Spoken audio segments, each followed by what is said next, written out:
नमस्कार दोस्तों, मैं दिग्विजय सिंह राठौड़ फिर से आपका स्वागत करता हूं। दोस्तों, अपन ने एमवीएसआई की क्वेश्चन की सीरीज चला रखी है। उसके आगे का जो क्वेश्चन है वो आज अपन डिस्कस करते हैं। तो दोस्तों, पहला क्वेश्चन देखिए आज क्या है। और दोस्तों, आपको ये वीडियो की वीडियो की जो पीडीएफ है वो टेलीग्राम से मिल जाएगी। टेलीग्राम लिंक आपके डिस्क्रिप्शन बॉक्स के अंदर या लाइव चैट के अंदर मिल जाएगा। तो आप उस वहां से जाके आप टेलीग्राम से ज्वाइन हो जाएं और वहां पे आपको पीडीएफ मिल जाएगी। ठीक है दोस्तों, और आप क्वेरी होती है तो उसको कमेंट बॉक्स में करें। लाइव चैट वाले से वहां पे रिप्लाई नहीं मिल पाता तो आप एक बार के लिए कमेंट बॉक्स के अंदर ही जाके जो आपको डाउट होता है तो क्वेरी होती है तो वहीं पे कमेंट करें। ठीक है दोस्तों, और अगर सेशन आपके लिए फायदेमंद है तब एक बार के लिए लाइक बटन जरूर दबाएं। ठीक है, बाकी आपकी इच्छा। चलिए पहला क्वेश्चन देखते हैं। Super charging is a process. Super charging process क्या होता है? सुपर चार्जिंग प्रोसेस क्या होता है? सुपर चार्जिंग प्रोसेस कुछ नहीं होता कि बाहर से जो एयर आ रही है, बाहर से जो एयर आ रही है जो कि सिलेंडर के अंदर जाएगी, सिलेंडर के अंदर जाती है, उसको क्या किया जाता है? प्रेशर इंक्रीज करके, प्रेशर को इंक्रीज करके और या उसकी डेंसिटी बढ़ाई जाती है। क्या बढ़ाई जाती है? डेंसिटी बढ़ाई जाती है। तो सबसे पहले आपका क्वेश्चन है सुपर चार्जिंग प्रोसेस क्या होता है? सुपर चार्जिंग प्रोसेस होता है supply the intake of IC engine with air at a density greater than the density of surrounding। जो सराउंडिंग की डेंसिटी है, ठीक है ना, जो सराउंडिंग की डेंसिटी है उससे ज्यादा डेंसिटी करके एयर को क्या किया जाता है? आपके सिलेंडर के अंदर भेजा जाता है। ये होता है आपका सुपर चार्जिंग। सुपर चार्जिंग आपका अलग से पॉइंट लिख रखा है तो सुपर चार्जिंग के बारे में आपको पता होना चाहिए। सुपर चार्जिंग के लिए आपको ये चीज पता होना चाहिए कि सुपर चार्जिंग आईसी इंजन के लिए बेनिफिट है, आईसी इंजन के लिए बेनिफिट नहीं है। आईसी सॉरी आईसी इंजन नहीं, सॉरी एसआई इंजन के लिए बेनिफिट है। तो आपका सुपर चार्जिंग जो पेट्रोल इंजन है, जो एसआई इंजन है, उसके लिए बेनिफिट नहीं है। आपका सीआई इंजन के लिए सुपर चार्जिंग बेनिफिट होता है। ठीक है, अब इसके भी अंदर कुछ होती है कि इसके अंदर मैकेनिकल एफिशिएंसीज क्या हो जाती है? बढ़ जाती है। कैसे बढ़ती है वो आपको पूरा का पूरा डिफाइन करना है। तो इसका जो आंसर है वो दोस्तों ये है। पूरा का पूरा डिफाइन करना है कि सुपर चार्जिंग करने से मैकेनिकल एफिशिएंसी बढ़ती है, घटती है, वॉल्यूमेट्रिक एफिशिएंसी बढ़ती है, घटती है। पूरा का पूरा आपको इसके ऊपर डिफाइन या पूरी की पूरी चीजें आपको पता होनी चाहिए। ठीक है दोस्तों, तो सुपर चार्जिंग का कंसेप्ट समझ में आना चाहिए। तो best example of semi lubricant, best example of semi lubricant, semi liquid lubricant, sorry, the best example of semi liquid lubricant is, वो क्या हो जाएगा दोस्तों? इसका आंसर हो जाएगा आपका ग्रीस। क्या हो जाएगा? ग्रीस। अब आपको ये ध्यान रखना है लिक्विड कौन सा होता है, सॉलिड कौन सा होता है और सेमी सॉलिड कौन सा होता है। जो सॉलिड होता है वो हो जाता है आपका पाउडर वगैरह होता है, सेमी सॉलिड ग्रीस आ जाता है, और जो आपका लिक्विड के अंदर आता है, जो आता है आपका लिक्विड के अंदर, वो कौन कौन से आ जाता है आपका? जो ऑयल वगैरह होते हैं वो आ जाएगा आपका लिक्विड के अंदर। ठीक है दोस्तों, तो इसका जो आंसर होगा दोस्तों वो क्या हो जाएगा? आपका ग्रीस। ठीक है, चलिए आगे चलते हैं। Generally which one of the following lubrication system are used in the car engine. ठीक है, तो कार इंजन के अंदर कौन सा सिस्टम आपको लगाया जाता है? तो ये सारे सिस्टम आपको दोस्तों पढ़ने हैं क्योंकि आपके आंसर आता है। तो इसके अंदर लगाया जाता है दोस्तों प्रेशर, प्रेशर सिस्टम आपके यूज में लिया जाता है। तो पूरे के पूरे मैं अभी सिस्टम पढ़ाने लग गया तो दोस्तों मेरी पूरी की पूरी क्लास इस सिस्टम के ऊपर, लुब्रिकेशन के ऊपर निकल जाएगी। ऑब्वियसली आपको खुद को पढ़ने पड़ेंगे। आपको एक बार के लिए लुब्रिकेशन सिस्टम के अंदर जो भी चीजें होती है उसको क्या करना पड़ेगा? आपको पूरा का पूरा पढ़ना पड़ेगा। चलिए आगे चलते हैं। ठीक है, अच्छा टेस्ट, ठीक है ना, टेस्टिंग आपको ध्यान से पढ़नी है। 3-4 टेस्ट होते हैं वो आपको पूरे के पूरे पढ़ने हैं। जैसे आपको ब्रेक पावर टेस्ट के अंदर कौन कौन से होते हैं, फिर उसके बाद में आपके फ्रिक्शन पावर को मेजर करने के लिए कौन कौन से टेस्ट करते हैं, और जो आपके इंडिकेटेड पावर है उसको मेजर करने के लिए कौन कौन से करते हैं। तो जो आपका मोड से की टेस्ट होता है, मोड से की टेस्ट किसके लिए होता है? वो ये होता है दोस्तों, इसका लिए थोड़ा सा बता देता हूँ। मोड से की टेस्ट, ठीक है, ये होता है दोस्तों आपके लिए एसआई के लिए भी होता है और सीआई के लिए भी होता है। इसकी लिमिटेशन क्या है दोस्तों? लिमिटेशन ये है दोस्तों, ये मल्टी सिलेंडर के लिए होता है दोस्तों। क्या होता है? मल्टी सिलेंडर के लिए, multi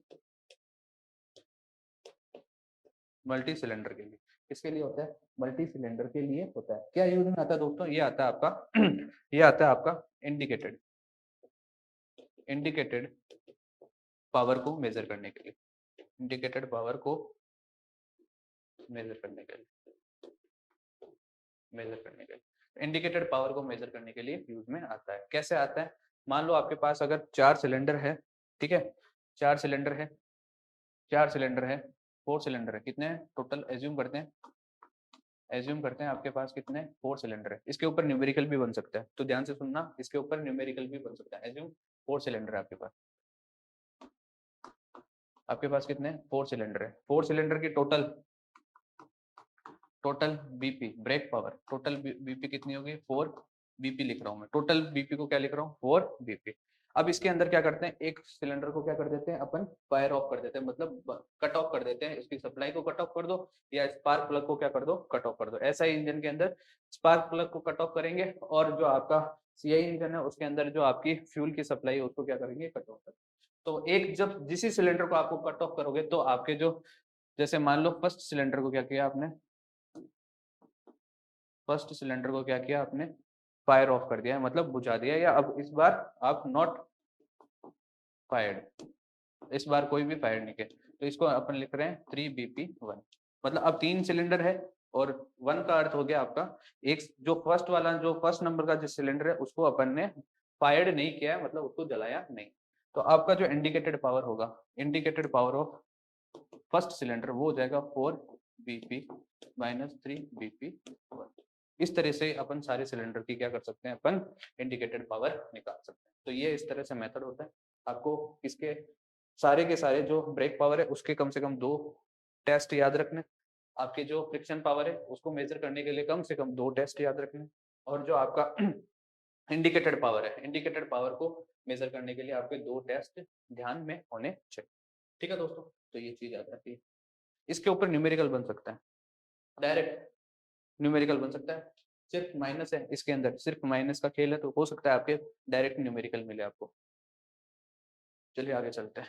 which of the following fuel having maximum resistance of detonation, ठीक है ना, कौन सा फ्यूल जो कि डिटोनेशन होने से रोकता है? आपको ये बताना है कि कौन सा आपका फ्यूल जो फ्यूल है वो डेटोनेशन होने से क्या होता है?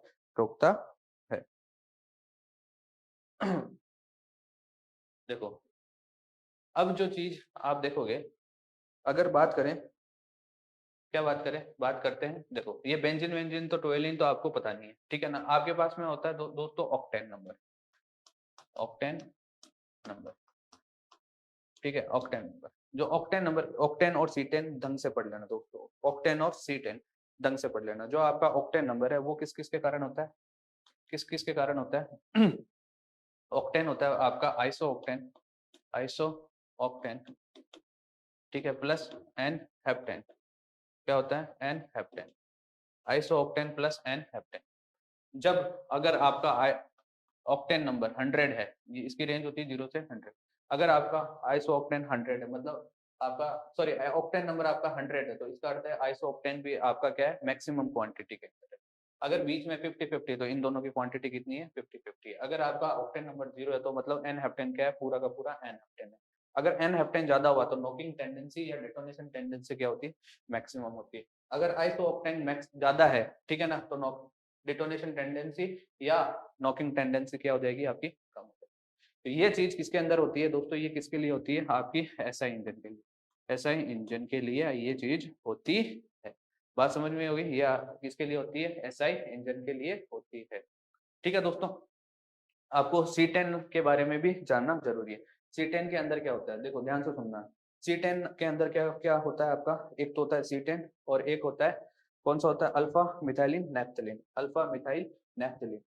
2 होते हैं C10 के अंदर। C10 नंबर के अंदर 2 चीज के इंक्लूड करते हैं, एक होता है आपका C10 और दूसरा होता है अल्फा मिथाइल नैप्थेलिन। अगर C10 नंबर ज्यादा है तो आपका C10 ज्यादा होगा, अगर C10 नंबर कम है तो आपका अल्फा मिथाइल नैप्थेलिन क्या होगा? ज्यादा होगा। ये चीजें आपको ध्यान रखनी है, ठीक है। और मेन चीज जो आपका रेजिस्ट करेगी या डेटोनेशन नहीं होने देगी वो होगी आपका आइसो ऑक्टेन, और उसके अंदर होगी C10। तो इसका जो आंसर होगा आपका क्या हो जाएगा? Iso octane. ठीक है दोस्तों, इसके अंदर क्या हो जाएगा आपका? Iso octane. ध्यान से सुन लेना इसको, आपके ऑक्टेन नंबर और C10 नंबर को जितना ज्यादा हो सके उतना ज्यादा पढ़ लेना, क्योंकि यहाँ से क्वेश्चन 2 से 3 क्वेश्चन पिछली बार भी आए थे, और मेरा अनुमान है 2 से 3 क्वेश्चन इस बार भी आएंगे, क्योंकि साफ साफ लिखा हुआ है नॉकिंग एंड डेटोनेशन, ठीक है ना, नॉकिंग एंड डेटोनेशन। ठीक है। फिर उसके बाद में ये तो आपके ये हुए नॉकिंग या डेटोनेशन से आपको ये चीज और ध्यान रखनी है कि दोस्तों किस पैरामीटर से नॉकिंग बढ़ती है, कैसे पैरामीटर से आप नॉकिंग को कम कर सकते हो। ठीक है, तो वो भी चीज आप ध्यान पे रखोगे। चलिए आगे चलते हैं। क्या by which one of the following action diesel knocking can not be prevented, कौन से के कारण, कौन से एक्शन के कारण डीजल के अंदर नॉकिंग, किसके अंदर, डीजल के अंदर नॉकिंग को अपन क्या कर नहीं कर सकते, प्रिवेंट नहीं कर सकते। अगर आपको पूरा का पूरा चीज पता है तो ये मैं मानता हूँ कि आप ढंग से चीजों को देख रहे हो। तो अगर इसका आंसर कोई बता दे तो मजा आ जाए, ठीक है ना। कंप्रेशन रेशियो से क्या होता है, compression by keeping the compression ratio high, compression ratio जब आप हाई रखोगे तो आपकी नॉकिंग बचेगी, ठीक है ना, बचेगी। By increasing the intake air pressure, आप इंक्रीज कर रहे हो क्योंकि इंटेक एयर प्रेशर को, तब भी क्या होगी, आपकी नॉकिंग बचेगी। By decreasing the temperature of combustion chamber, अगर टेम्परेचर चैम्बर का कम कर दिया तो नॉकिंग आपकी होगी, क्या होगी आपकी, क्या होगी, होगी। तो इसमें आपका जो आंसर होगा क्या होगा दोस्तों, इसका जो आंसर होगा क्या है, by decreasing the temperature of combustion chamber. हाँ ये सही है, नॉकिंग नहीं होगी। और जो by increasing the injection by increasing the injection pressure of diesel, ठीक है, ये देखो ये सही है, इससे नॉकिंग आपकी नहीं होगी, इससे नॉकिंग आपकी नहीं होगी। अगर डिक्रीजिंग द कंबशन चैम्बर करो इससे नॉकिंग होगी और इससे नॉकिंग नहीं होगी। तो आंसर ये होना चाहिए इसका, क्या होना चाहिए दोस्तों, इसका आंसर सी, ठीक है। चलिए आगे चलते हैं। By adding a tetra tetra ethyl lead to iso octane, ये ध्यान रखना जब आप टेट्रा इथाइल लीड आइसो इसके अंदर, पेट्रोल इंजन के अंदर या आइसो ऑक्टेन के अंदर डालते हो तो इससे क्या होता है, आपका ऑक्टेन नंबर बढ़ता है। टेट्रा लिख लेना ये चीज, इथाइल इथाइल लीड जब किसके अंदर मिक्स करते हो आप, आइसो ऑक्टेन में मिक्स करते हो, इसमें आइसो ऑक्टेन में, आइसो ऑक्टेन में, तो आपका ऑक्टेन नंबर क्या होता है, आपका ऑक्टेन नंबर, ऑक्टेन नंबर क्या होता है, इंक्रीज हो जाता है, इंक्रीज, ठीक है। लेकिन इसका कुछ डिसएडवांटेज है, इसका क्या डिसएडवांटेज है, जो आपका टेट्रा इथाइल लीड है वो आपका स्पार्क प्लग होता है, वहां जाके डिपोजिट हो जाता है या कॉइलिंग बना जाता है। फिर उसके कारण क्या होता है, आपका जो स्पार्किंग प्लग है वो ढंग से काम नहीं कर सकता, इसका बिग डिसएडवांटेज। दूसरा बात है ये लेड है, ठीक है ना, लेड, लेड क्या होता है, पॉइजनस होता है, क्या होता है दोस्तों, पॉइजनस होता है, जिसके कारण आपके एनवायरनमेंट में ये नुकसान पहुंचाता है, ठीक है। आप लेड को अगर आपने कोई अगर इनहेल कर लेता, सूंघ लेता, तो वो पॉइजनस गैस है, जिसके कारण क्या हो जाता है, आपकी डेथ हो सकती है। तो ये दूसरा इसका बिग डिसएडवांटेज है, क्योंकि पॉइजनस एटमोस्फियर होता जाएगा, इसलिए इसको आजकल मिलाते नहीं है, ठीक है दोस्तों। तो इसका आपको बस ये ध्यान रखना है, एडिंग करने से क्या होता है, आपकी ऑक्टेन नंबर क्या हो जाएगा, बढ़ जाएगा, क्या हो जाएगा, ऑक्टेन नंबर क्या हो जाएगा, बढ़ जाएगा। आगे बात समझ में, ऑक्टेन नंबर क्या हो जाएगा, बढ़ जाएगा। तो इसका आंसर क्या होना चाहिए दोस्तों, देखो ऑक्टेन नंबर 100 से तो अबव हो नहीं सकता, 100 तक ही पहुंच सकता है, ठीक है। Exhaust smoke can be reduced, ये फालतू की बात है। Knocking can be completely suppressed, देखो क्या होगा दोस्तों, अगर ऑक्टेन नंबर बढ़ेगा तो नॉकिंग आपकी नहीं होगी, ऑक्टेन नंबर बढ़ने से क्या होगी, आपकी नॉकिंग नहीं होगी। आगे बात समझ में, नॉकिंग नहीं होगी। तो नॉकिंग क्या कर रही है, नॉकिंग को क्या कर दिया, पूरे रूप से हटाया जा सकता है। आगे बात समझ में, नॉकिंग को क्या किया जा सकता है, पूर्ण रूप से हटाया जा सकता है। चलिए आगे चलते हैं। Dehumidification is the process of removing moisture from air with, ये 2 बार छप गया, ये ठीक है, ठीक है, moisture from air with dry bulb temperature, ठीक है। डिह्यूमिडिफिकेशन इज प्रोसेस, ठीक है ना, dehumidification is the process of removing moisture from from air, air से आप क्या कर रहे हो, रिमूव कर रहे हो। तो ये जितने भी प्रोसेस है ना दोस्तों, उतने भी प्रोसेस है वो आपको ध्यान में रखने हैं। कैसे, sensible heating, sensible cooling, humidification, dehumidification, फिर उसके बाद में आपका एप्रेस ड्यू ड्यू एप्रेस ड्यू टेम्परेचर, ठीक है ना, एप्रेस ड्यू टेम्परेचर, ठीक है। उसके बाद में आपका आता है केमिकल केमिकल डिह्यूमिडिफिकेशन और केमिकल ह्यूमिडिफिकेशन, ये 3-4 जो मैंने बोले हैं, और adiabatic saturation process, adiabatic saturation process, ये जितने भी मैंने प्रोसेस बोले हैं इनको सबको अगर पढ़ लिए तो अच्छी बात है, नहीं पढ़े तो आपको पढ़ना है। इन प्रोसेस के अलावा आपके जो पैरामीटर्स है या जो प्रॉपर्टीज है उनके ऊपर क्या फर्क पड़ता है, जैसे कि ड्राइबल टेम्परेचर बढ़ रहा है, ड्यू टेम्परेचर के ऊपर क्या पड़ रहा है, आपकी रिलेटिव ह्यूमिडिटी के ऊपर क्या पड़ रहा है, ठीक है, आपकी एंथैल्पी के ऊपर क्या पड़ रहा है, आपकी स्पेसिफिक वॉल्यूम के ऊपर क्या पड़ रहा है, फर्क पड़ रहा है, ये आपको इन प्रोसेस के साथ साथ ये चीजें आपको करनी है। बात समझ में आ गई, ये चीजें आपको करनी है। चलिए इसके आपका जो आंसर है उसके बारे में देखते हैं। ये क्या प्रोसेस दिया आपको, ये प्रोसेस दिया है आपका डिह्यूमिडिफिकेशन। डिह्यूमिडिफिकेशन के अंदर क्या होता है, ध्यान से देखोगे तो आपका ड्राइबल टेम्परेचर क्या होगा, ये मान लो आपका पीवी, आपने साइकोमेट्रिक चार्ट बना रहे हैं, यहाँ पे होता है आपका ड्राइबल टेम्परेचर, यहाँ पे आता है आपका स्पेसिफिक ह्यूमिडिटी। जब आप डिह्यूमिडिफिकेशन करोगे तो आपकी जो आपकी स्पेसिफिक ह्यूमिडिटी क्या होगी, वो क्या होगी, डिक्रीज होगी। और आपको पता है ये जो आपका प्रोसेस होता है वो इस तरह से होता है, ठीक है, इस तरह से होता है। तो इसके अंदर आपने देखा होगा जो ड्राइबल टेम्परेचर होगा, ड्राइबल टेम्परेचर वो क्या होगा, ड्राइबल टेम्परेचर क्या रहेगा आपका दोस्तों, कांस्टेंट।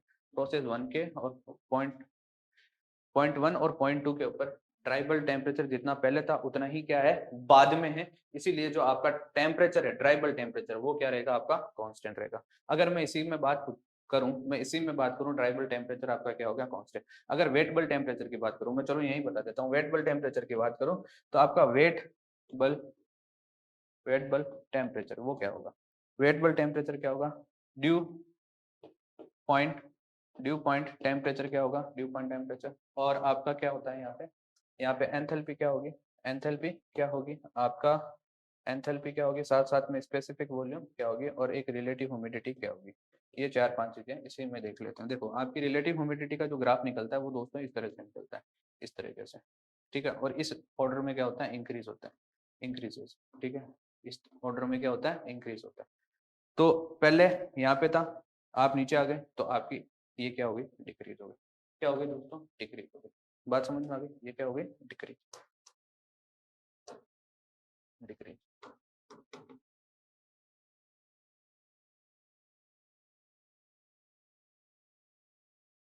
ठीक है, अब देखोगे दूसरा जो आपका प्रोसेस है, दूसरा जो प्रोसेस है, जैसे मैं आपको बोलूं ड्यू पॉइंट है, ये इस तरह से लाइन होती है, ठीक है, इस तरीके से। तो आपका ड्यू पॉइंट टेम्परेचर क्या होगा, ऊपर की तरफ जाओगे तब इंक्रीज करता है, ऊपर की तरफ जाओगे तब क्या करता है, इंक्रीज करता है। तो ये क्या कर रहा है, डिक्रीज कर रहा है, क्या कर रहा है दोस्तों, डिक्रीज कर रहा है। आपकी एंथैल्पिक लाइन होती है दोस्तों इस तरह से होती है, ये आपकी एंथैल्पिक लाइन है, गलत बना दी, ये आपकी ये क्या है आपकी दोस्तों, एंथैल्पिक लाइन, ठीक है। और इस डायरेक्शन में एंथैल्पिक लाइन क्या करती है, इंक्रीजेस, क्या करती है, इंक्रीज। एंथैल्पी की लाइन क्या कर रही है दोस्तों, इंक्रीज कर रही है। तो एंथैल्पी क्या हो रही है, यहाँ से इधर जा रही हो तो इंक्रीज कर, क्या कर रही है दोस्तों, इंक्रीज कर रही है। और आपका जो स्पेसिफिक वॉल्यूम की लाइन होती है दोस्तों, स्पेसिफिक वॉल्यूम की लाइन थोड़ी सी इस तरह से होती है, ठीक है, इस तरह से होती है, और इसकी भी डायरेक्शन इधर क्या होती है, इंक्रीज। अगर किसी ने पढ़ रखा है तो बहुत अच्छी बात है, इधर क्या है, इंक्रीजेस। ये भी क्या हो रही है, सॉरी एंथैल्पी मैंने इंक्रीजेस लिख दिया, नहीं दोस्तों डिक्रीजेस होगी, गलती से लिख दिया, ये क्या होगी आपकी, डिक्रीजेस, ये भी क्या होगी, डिक्रीजेस। आपका वेटबल टेम्परेचर भी क्या होगा दोस्तों, वेटबल टेम्परेचर भी क्या होगा, डिक्रीजेस, सॉरी वेटबल टेम्परेचर नहीं, हाँ वेटबल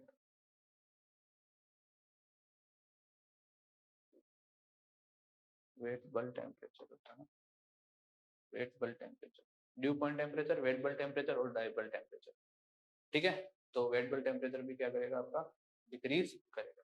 तो ये सारी प्रोसेस है, इसके अंदर जो आपका ड्राइबल टेम्परेचर था वो क्या है, रिमेन कांस्टेंट। चलिए आगे चलते हैं। The process of sensible heating, sensible heating के अंदर स्पेसिफिक ह्यूमिडिटी क्या होती है, सेंसिबल हीटिंग के अंदर ये स्पेसिफिक ह्यूमिडिटी क्या होगी। सेंसिबल हीटिंग का अर्थ क्या होता है, टेम्परेचर आपका इंक्रीज करना। आपकी स्पेसिफिक ह्यूमिडिटी क्या चीज होगी, बताओगे कोई, ये है आपका सेंसिबल हीटिंग प्रोसेस, ठीक है, सेंसिबल हीटिंग प्रोसेस, ये 1 से 2। आपकी जो स्पेसिफिक ह्यूमिडिटी है वो रहती है कांस्टेंट। ओमेगा क्या रहेगा आपका कांस्टेंट। ये आपका क्या है ग्राफ लाइन है, ये है रिलेटिव ह्यूमिडिटी की। किसकी है दोस्तों रिलेटिव ह्यूमिडिटी की। तो ये रिलेटिव ह्यूमिडिटी देखोगे इधर की तरफ जाती है इंक्रीज करती है, आप इधर आ रहे हो तो क्या हो रही है डिक्रीज कर रही है, तो आपकी रिलेटिव ह्यूमिडिटी क्या हो जाएगी दोस्तों डिक्रीजेस। क्या हो जाएगी दोस्तों डिक्रीजेस। ठीक है, ये सारे प्रोसेस आपको याद रखने हैं। ठीक है, अब देखो ये आपको जो आपका क्या है motor vehicle act, motor vehicle act के अंदर आपको चीजें पढ़नी है, आपको सेक्शन वगैरह पढ़नी है, पूरा का पूरा पढ़ोगे तो बहुत अच्छी बात है, नहीं है तो कम से कम इंपॉर्टेंट चीजें आपको पढ़ के जानी है। इंपॉर्टेंट आपको चीजें पढ़ के जानी है। इंपॉर्टेंट चीजों के अंदर भी क्या पढ़ना है आपको, तो ध्यान से देखना। इंपॉर्टेंट चीजों के अंदर भी क्या पढ़ना है, जो कि आपका शुरुआत कहाँ से हुई है, उसके अंदर अमेंडमेंट कितने हुए हैं, ठीक है ना। 2019 के अंदर अमेंडमेंट हुआ है, तो कौन कौन से सेक्शन के अंदर अमेंडमेंट किया गया है, क्या क्या अमेंडमेंट किया गया है, ठीक है ना। कौन से ड्राइविंग लाइसेंस के लिए, कौन सा आपका व्हीकल रजिस्ट्रेशन के लिए है। तो ये जो चीजें होती है वो आपको क्या क्या करनी है, इसके मोटर व्हीकल एक्ट के अंदर क्या करनी है आपको पढ़नी है। तो the control of transport vehicle is explain in the chapter. कौन से चैप्टर के अंदर ये चीज आपको समझाई गई है, तो ये देखोगे आपको 4th चैप्टर के अंदर ये चीज आपको समझाई गई। ठीक है दोस्तों, ये 4th चैप्टर के अंदर समझाई गई। आगे देखते हैं the chapter 3rd content the section. कौन चैप्टर 3rd है वो कौन सा कंटेंट करता है, ये जो कंटेंट करेगा वो करेगा आपका 22 से 41। ये चीजें याद रखनी है आपको पूरे। 2 से 3 सेक्शन किसके कौन से चैप्टर के अंदर आती है, 2 से 3 चैप्टर ये आती है आपके सेकंड वाले चैप्टर के अंदर आती है। ठीक है, आगे देखते हैं in vehicle the prime exhaust pollution. हाँ, आपका जो एग्जॉस्ट वाला है आईसी, मैं बोल रहा हूँ आईसी और ऑटोमोबाइल जिसने ढंग से पढ़ लिया उसको खोल के रख दिया, आईसी इंजन को पूरा खोल के रख दिया और ऑटोमोबाइल को जिसने खोल के रख दिया ना वो तीर मार जाएगा। तो आपको ढंग से पढ़नी है चीजें। देखो in vehicle the prime exhaust pollution and other hydrocarbon, ठीक है ना। हाइड्रोकार्बन के अलावा कौन से जो एग्जॉस्ट पोल्यूशन है वो ये दो एमवीएसआई का है, एमवीएसआई का क्वेश्चन है। तो इसमें आपको ये चीज देखनी है कौन सा एग्जॉस्ट होता है, प्राइमरी। तो इसके अंदर आपको जो एग्जॉस्ट दिखाई देते हैं वो आपको देखने। सबसे पहले जो एग्जॉस्ट होता है आपका क्या होता है दोस्तों, अनबर्न्ड हाइड्रोकार्बन। कौन सा होता है दोस्तों, अनबर्न्ड हाइड्रोकार्बन। इसने ये तो बात बोल दी अनबर्न्ड हाइड्रोकार्बन के अलावा, अनबर्न्ड हाइड्रोकार्बन के अलावा होता है दोस्तों आपका कार्बन मोनोऑक्साइड। क्या होता है, कार्बन मोनोऑक्साइड। कार्बन मोनोऑक्साइड के अलावा दोस्तों होता है आपका नॉक्स। क्या होता है, नॉक्स, NOx, इसे बोलते हैं ऑक्साइड ऑफ नाइट्रोजन।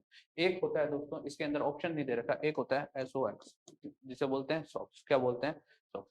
एक होता है पर्टिकुलेट्स। पर्टिकुलेट्स क्या होते हैं, suit of carbon atoms. Particulates होते हैं साइज पार्ट, जो कार्बन एटम्स के जो पार्टिकल्स के साइज हो रही है वो कितनी आपकी बाहर निकल रही है वो आपको क्या करते हैं, तो उसके अंदर ppm के अंदर मेजर किया जाता है। तो ये 4-5 क्या होते हैं आपके, 4-5 है जो कि क्या है आपके मेन, ये एग्जाम्पल है किसके इसके एग्जॉस्ट सिस्टम के। अब आपको इसके अंदर क्या क्या पढ़ना है दोस्तों, इसके अंदर हर चीज का आपको पढ़ना है कि आपके नॉक्स कब निकलता है, नॉक्स वगैरह कब निकलते हैं, सॉक्स वगैरह कब निकलता है, नॉक्स सॉक्स CO कब मैक्सिमम होता है, इनको कैसे प्रिवेंट किया जाता है, हाइड्रोकार्बन कब कैसे निकलता है, क्यों कारण से निकलता है, फिर उसके अंदर उसको प्रिवेंट कैसे किया जाता है, कार्बन CO कब निकलता है, कौन से इंजन के अंदर मैक्सिमम निकलता है, SI के अंदर मैक्सिमम निकलता है, CI के अंदर मैक्सिमम निकलता है, ये चीज आपको मेजर करनी है। ठीक है, तो मैं एक चीज आपको डायग्राम के अंदर समझा देता हूँ क्या चीज है, जिसके अंदर आप देखोगे एक डायग्राम में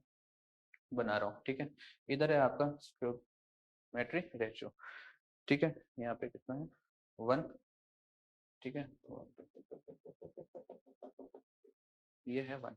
इधर आपका क्या है और इधर क्या है, जो इधर वाला जो पोर्शन होगा दोस्तों, इधर वाला जो पोर्शन होगा दोस्तों आपका होगा लीन का अर्थ होता है, लीन का अर्थ होता है जिसमें फ्यूल की एयर की क्वांटिटी क्या हो ज्यादा हो। इधर वाला जो होगा वो क्या होगा आपका रिच मिक्सचर, ठीक है, रिच मिक्सचर।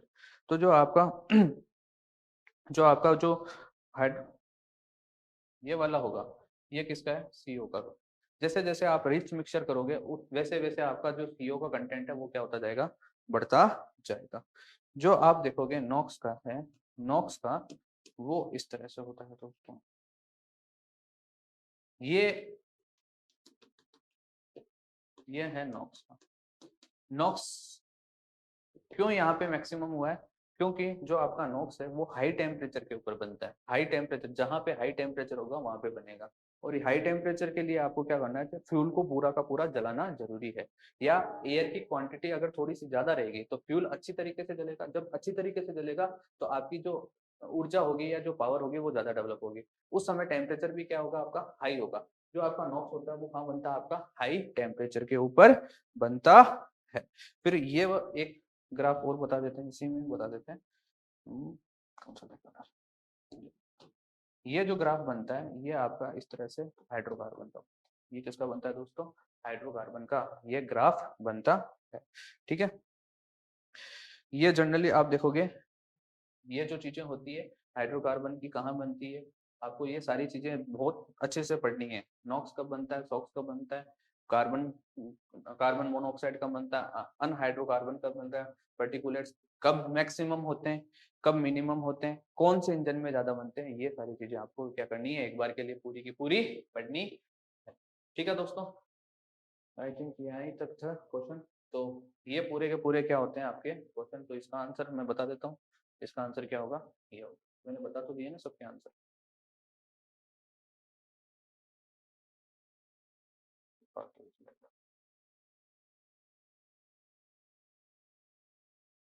इसका मैंने आंसर नहीं बताया, इसका आ जाएगा मल्टी सिलेंडर इंजन।